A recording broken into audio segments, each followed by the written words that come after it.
The story of the Rockefellers begins in the Old West, almost like taken out of an old Western movie, where a traveling salesman offers a tonic as a miracle cure. Big Bill used his charm to his advantage, fooling town after town, something that also brought him the nickname Devil Bill. But his real name was William Avery Rockefeller, and it was his son, John D. Rockefeller, who would go on to found the Standard Oil monopoly and become the world's first billionaire. Devil Bill was the father of John D. and William Rockefeller Jr., whom would become titans of industry and amass tremendous wealth through the founding of Standard Oil and their ruthless way of doing business, all learned from their father, bragging that he made sure to teach the young John D. Rockefeller, future robber baron, saying, "I cheat my boys every chance I get. I trade with the boys and skin them, and I cheat them every time I can. I want to make them sharp." Devil Bill raising the stakes of sibling rivalry, something the Rockefellers would do to their competition at an astonishing level in business life. Rockefeller Sr. was a con artist and traveled as a salesman. He often faked being deaf and mute, selling the miracle cure, snake oil, which were completely useless. When John D. Rockefeller's company, Standard Oil, was declared a monopoly in 1911, he was forced to sell it, becoming the world's first billionaire, amassing a fortune that was the equivalent of 2% of the total American economy at the time. This is the story of the oligarch family Rockefeller and their rise to power, becoming the richest and one of, if not the, most powerful family in the world. This is Robbery History with Magnus. In 1859, the first commercial oil drilling began, and since this was before electricity had really come, oil was used for lamps, and smart businessmen could make a fortune on this. The world's first oil boom had arrived. John Davison Rockefeller had two ambitions in life: to make $100,000 and to live to 100 years old, and set off to make his fortune with a $1,000 loan from his father, Devil Bill, at a 9% interest. He formed a partnership with fellow businessman Maurice B. Clark in 1865, and 5 years later, Rockefeller had created Standard Oil.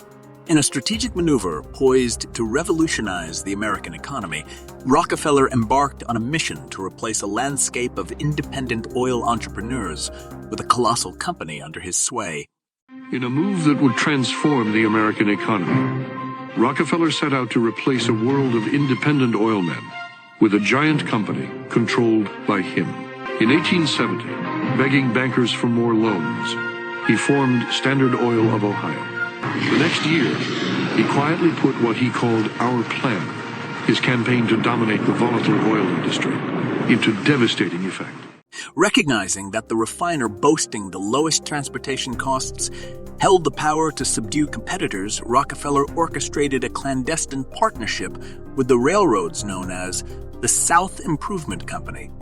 In return for substantial and consistent shipments, Rockefeller and his associates secured transportation rates significantly lower than those of his bewildered competitors.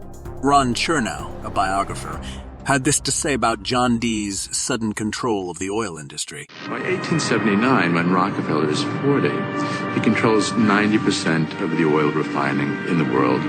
Within a few years, he will control 90% of the marketing of oil and a third of all of the oil wells. So this very young man controls what is not only a national but an international monopoly in a commodity that is about to become the most important strategic commodity in the world economy. This not only fortified the Rockefeller fortune, but also bestowed upon them unprecedented influence over the lives of billions, shaping nearly every facet of their daily existence. Yet, in the late 19th century, the ascendancy of oil as the paramount resource for the 20th century remained uncertain. The advent of affordable illumination through the newly commercialized light bulb threatened to erode the market for lamp oil, putting the Rockefeller monopoly in jeopardy. However, a series of serendipitous events, akin to lucky strikes, were on the horizon, poised to propel their fortunes to even greater heights. In the following year, salvation for the oil industry arrived in the form of another groundbreaking invention, the automobile. The car, pioneered by German engineer Carl Benz, operated on gasoline yet another petroleum byproduct. This unforeseen development not only revitalized the oil industry, but also safeguarded the Rockefeller monopoly, ensuring their continued dominance in a rapidly evolving energy landscape. 1897, a burgeoning fleet of all-electric taxis began weaving through the streets of London and constituting a total of 28% of automobiles in the United States. However, a turning point materialized in 1901 when Texan prospectors struck oil, yielding an astounding 100,000 barrels per day and triggering a second oil boom that plummeted gasoline prices. The dynamics shifted swiftly as costly and limited-range electric engines were forsaken, propelling Rockefeller's fortune to stratospheric heights. However, in regions lacking oil accessibility, alcohol emerged as a viable alternative. Ethyl alcohol, a fuel with a history dating back to the early 19th century for lamps and engines, found an early proponent in Henry Ford. The Model T, designed by Ford, could seamlessly run on alcohol or gasoline. By 1906, ethanol, priced at 14 cents per gallon, undercut gasoline at 22 cents per gallon. The appeal lay in the fact that anyone could produce alcohol with raw vegetable matter and a still. However, this convenient and economical alternative did not align with Rockefeller's vision. He wanted his monopoly. The Anti-Saloon League, established in 1893 by John Rockefeller's close associate Howard Hyde Russell, received financial backing from Rockefeller himself. The late filmmaker Aaron Russo became friends with Nicholas Rockefeller, who revealed a few unknown secrets about the Rockefeller family. We were talking, and he started laughing. He said, "Aaron, what do you think women's liberation was about?" And I said, I had pretty conventional thinking about it at that point. I said, I think it's about women having the right to work, getting equal pay with men, just like they won the right to vote, And he started to laugh. He said, "You're an idiot." And I said, "Why am I an idiot?" He said, let me tell you what that was about. We, the Rockefellers, funded that. We funded women's lib. But unlike his friend, Nick Rockefeller had thought, Russo was not impressed with this. He says, and you want to know why? He says, there were two primary reasons. And they were, one reason was we couldn't tax half the population before women's lib. And the second reason was, now we get the kids in school at an early age. We can indoctrinate the kids how to think. When I saw their intentions behind it, where they were coming from when they created it, the thought of it, I saw the evil behind what I thought was a noble venture. The ASL swiftly became the chief proponent of a national movement to criminalize alcohol production and sales. They were successful, and prohibition arrived in 1920, rendering alcohol fuel illegal and obsolete. The automobile industry abandoned alcohol altogether, succumbing to the unassailable sway of oil. Henceforth, the oil baron Rockefeller zealously safeguarded his dominance with John Dee's infamous dictum, "Competition is a sin," encapsulating his uncompromising stance. This approach, almost akin to a religious conviction, underscored his ruthless business model, which began to attract significant attention. Had come under increasing scrutiny by a public outraged by the unprecedented wealth he had amassed through Standard Oil. Muckraking reporters like Ida Tarbell began digging up the dirt on his rise to power through railroad conspiracies, secret deals with competitors, and other shady practices. The press pictured him as a colossus with bribed politicians literally in the palm of his hand. Standard Oil was a menacing octopus with its tentacles strangling the lifeblood of the nation. The astute lesson gleaned by America's affluent businessmen from Rockefeller's ascent was clear. The more tenaciously one pursued monopoly, the firmer one gripped control, and the more insatiable the thirst for power and wealth, the grander the ultimate reward would become. When Russo asked Rockefeller why they wanted to control everything, his answer was telling. Why are you fighting for the people for? What is that about? The people just, they have to be ruled. They have to be, the Constitution, what you're standing for, is only for a few people. It's only a few individuals that can live that way, and we believe that it's best for society to be ruled by an elite people who control everything. And I said, I don't believe that. Not to be a slave and a sheep to you and these people. And in 1911, the Supreme Court made a monumental decision that would turn Rockefeller's assets into hard cash. By the time the reign of cash was over, Rockefeller had the greatest personal fortune in history, nearly 2% of the American economy. And it was really losing the antitrust case that converted John D. Rockefeller into history's first billionaire, so that Standard Oil was punished in the federal antitrust case, but John D. Rockefeller Sr.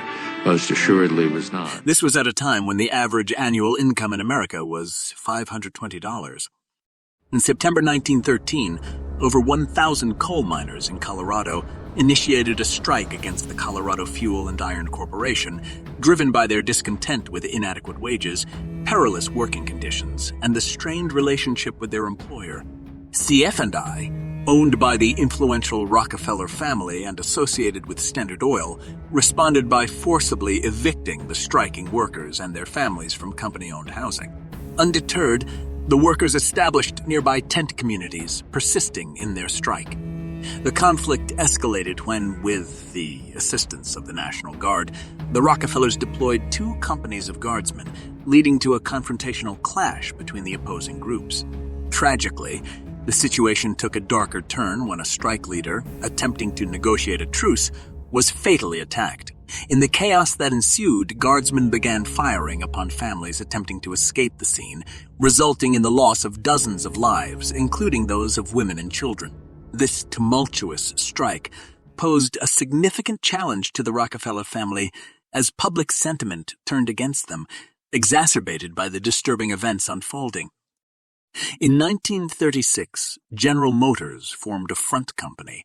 National City Lines, along with Firestone Tire and Standard Oil of California, to implement a process of bustitution, scrapping streetcars and tearing up railways to replace them with GM's own buses running on Standard Oil-supplied diesel. The plan was remarkably successful. In 1947, National City Lines was indicted for conspiring to form a transportation monopoly and conspiring to monopolize sales of buses and supplies. Their punishment, a $5,000 fine, and to H.C. Grossman, who had been the director of Pacific City Lines when it oversaw the scrapping of Los Angeles' $100 million Pacific Electric System, was fined no more than $1. The Rockefeller family's objective underwent a profound transformation. No longer focused solely on maximizing profits or dominating the oil industry, their vision expanded beyond controlling international diplomacy. In 1921, in order to influence American foreign policies, the Rockefellers established the Council on Foreign Affairs, pictured as a think tank that wants to help U.S. foreign policy making.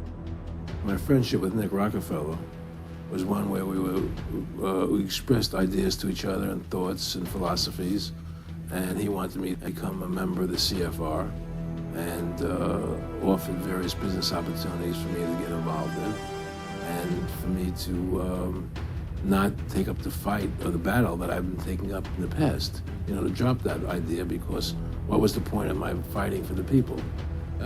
This group, in reality, decides the U.S. foreign policy. I was a guy who was very successful in the movie business, and I saw the truth of what was happening.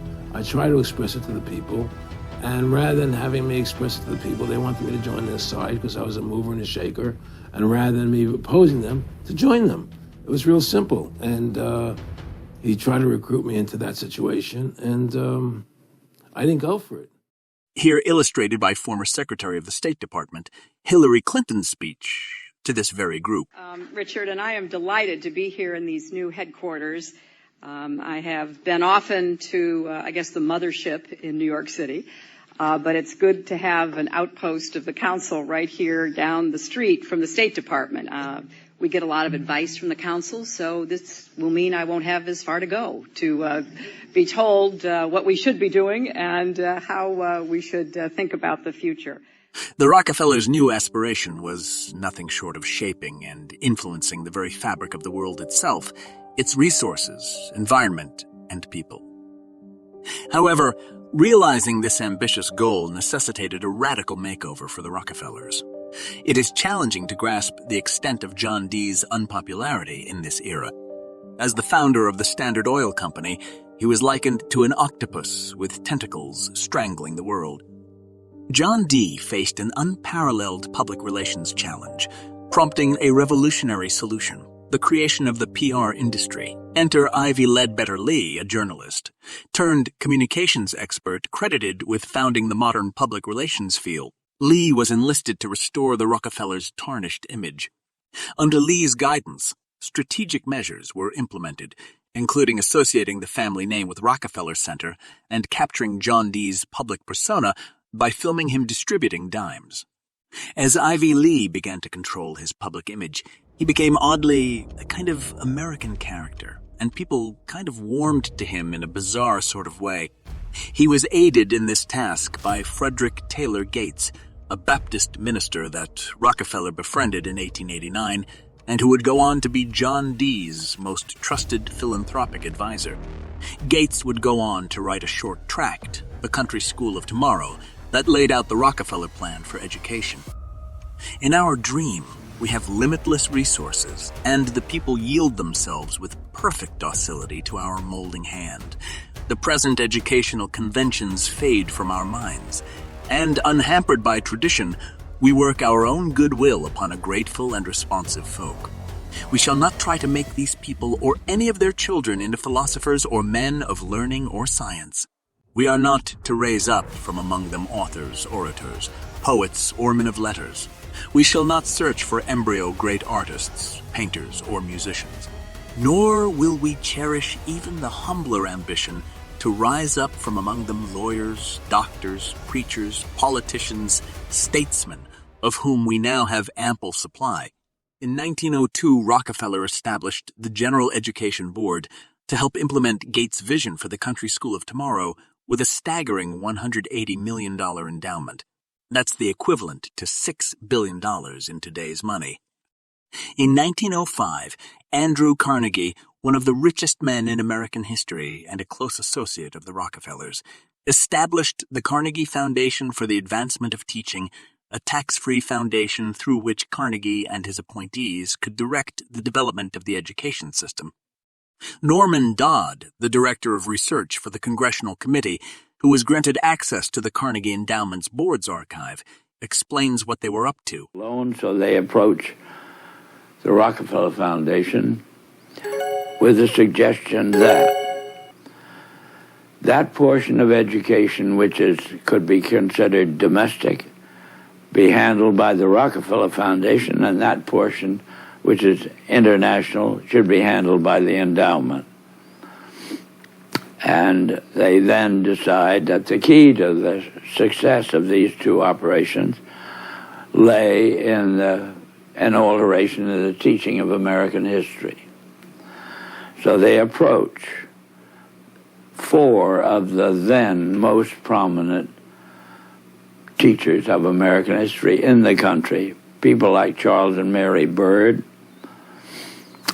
and their suggestion to them is, will they alter the manner in which they present this subject, and they get turned down flat.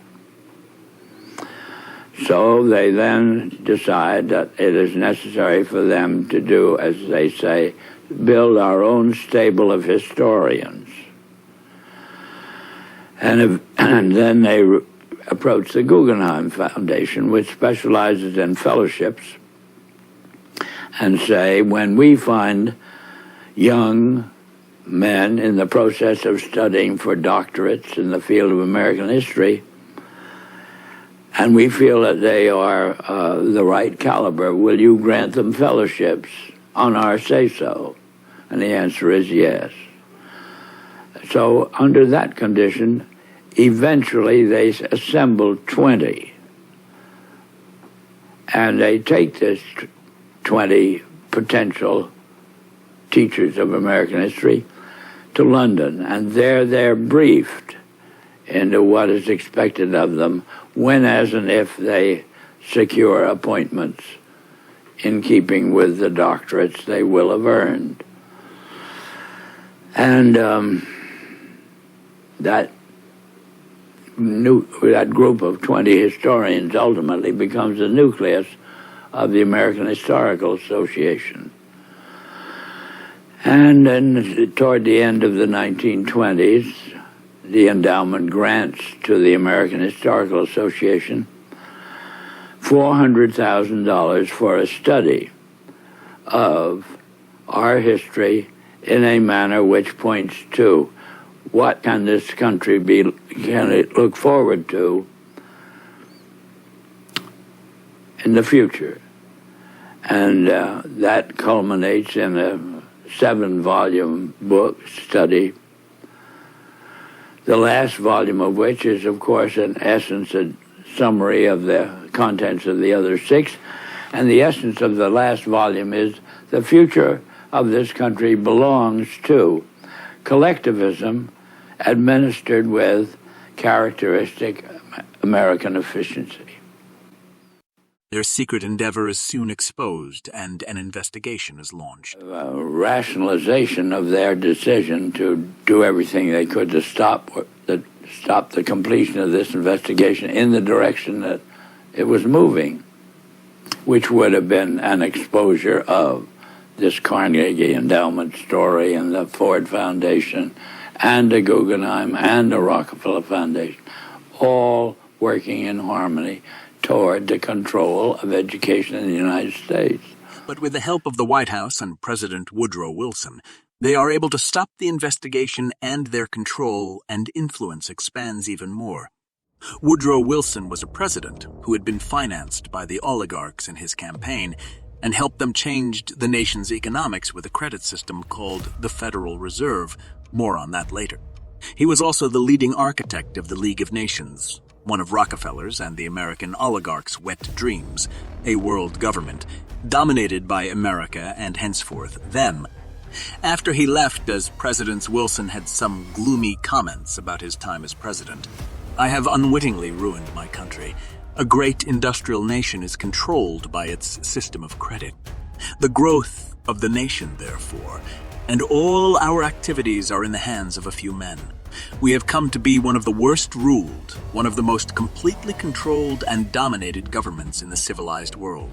No longer a government by free opinion, no longer a government by conviction and the vote of the majority, but a government by the opinion and duress of a small group of dominant men." In 1910, Rockefeller followed suit by establishing the Rockefeller Foundation, and for those who don't know, a foundation is a tax-free umbrella organization. In other words, you don't have to pay taxes for your income, and being a foundation, it also improves your public image. That's why the Clintons, Mark Zuckerberg, and others have a foundation, not because they want to do good for people, but because of the enormous economic and propaganda benefits it gives. The Rockefellers now set their sights on taking control of America's finances. In 1910, John D. Rockefeller Jr.'s own father-in-law, Senator Nelson Aldrich, Frank Vanderlip of the National City Bank, and Paul Warburg, as well as various agents of J.P. Morgan, met in complete secrecy on Jekyll Island. The charter they made was the foundation of the later Federal Reserve Bank, the Central Bank of America, which is dominantly owned by private interest, something most other countries do not have. There, the national bank is owned by the state. The Federal Reserve was established in 1913, would be run by hand-picked appointees of the Rockefellers and the other oligarchs. This means that the Rockefellers and other rich businessmen now control the American economy. They can adjust the national interest rate, they can print more money, and by increasing the money supply they cause inflationary pressure, and they can retract the money supply, creating a national crisis if they want. Just like they did with the Great Depression in the late 1920s and early 30s, when the Great Depression ruined big parts of America, while a small group of rich people increased their fortunes.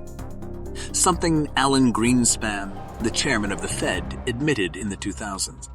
The Federal Reserve had caused the Great Depression by retracting the money supply and calling in outstanding loans from the banks, creating a panic that ultimately killed thousands of people and sent millions into poverty. But he assured the committee he was talking to that they were sorry about that. During the Second World War, David Rockefeller Jr. worked for American intelligence, or the OSS, avoiding being sent to a battlefield like normal people. After the war, the CIA was formed, and many of the founders, and thus the ones that shaped the agency, were from oligarch families or connected to them in some way. They could now even influence America's intelligence to their will. The Rockefeller family would go on to formally enter the banking field in the 1950s, when James Stillman Rockefeller, the grandson of John D's brother, was appointed director of National City Bank. And John D's own grandson, David Rockefeller, would go on to take over Chase Manhattan Bank. Because it's in banking that you really get rich and can influence nations, something the Rockefellers soon would do. With this base for transformation firmly established, the Rockefeller Foundation and like-minded organizations embarked on a program so ambitious that it almost defies comprehension. The Rockefeller family were one of the creators of the League of Nations after World War I, which had tried to make a world parliament, dominated by the U.S. and thus them, but this had failed spectacularly. The United Nations were their second attempt, and they donated land on Manhattan for the United Nations headquarters, and this time it worked. They had gotten a light version of their world government. In the 1960s, David Rockefeller publicly declared the need for Brazil's then-leader, João Goulart, to be ousted. Rockefeller was part of a group that invested more than $12 million in the 1962 Brazilian elections and played a large role in the 1964 coup that removed Goulart and installed a military dictatorship. In 1973, Henry Kissinger, a close ally of the Rockefellers, went to China and the Soviet Union and got a deal that opened their markets for Western banks, with Chase Bank becoming the first Western bank to open branches in these countries during the Cold War, securing its position as a truly global institution. When David took over Chase Bank in 1946, it was a $4.8 billion institution. By 2022, it was worth $446 billion in assets. So what is the end goal for these powerful oligarchs? According to Aaron Russo, it's nothing less than total control over the entire human population. So the ultimate goal that these people have in mind is the goal to create a one-world government run by the banking industry, run by the bankers, and they're doing it in sections. The European currency, the euro, and the European Constitution is one part of it. Now they're trying to do it in America with the North American Union, right? And they want to create a new currency called the Amero, right? And the whole agenda is to create a one-world government where everybody has an RFID chip implanted in them. All money is to be in those chips, right? There'll be no more cash. And this is giving me straight from Rockefeller himself. This is what they want to accomplish. They can take out whatever they want to take out whenever they want to. If they say you owe us this much money in taxes, they just deduct it out of your chip digitally. Total control. Total control. And if you're like me or you, and you're protesting what they're doing, they can just turn off your chip. And you have nothing. You can't buy food. You can't do anything. It's total control of the people. And that chip's connected to a database that has your purchasing records, what you do, what everything. you sell. Everything is in there, you know? And so they want a one-world government controlled by them, everybody being chipped, all your money in those chips, and they control the chips, and they control people. And you become a slave. You become a serf to these people. That's their goal. That's In their the first intention. version of his memoirs, David Rockefeller admits to his plans. Some even believe we are part of a secret cabal working against the best interest of the United States, characterizing my family and me as internationalists and conspiring with others around the world to build a more integrated global political and economic structure, a one-world government. If that's the charge, I stand guilty, and I'm proud of it. When people started to react and ask questions about this, the paragraph was removed from all other reprints and only exists in the first version. Thank you for holding on all the way to the end. Remember to press that subscribe button, and please give this video a like. It really helps with the algorithms. And I hope to see you in the next one.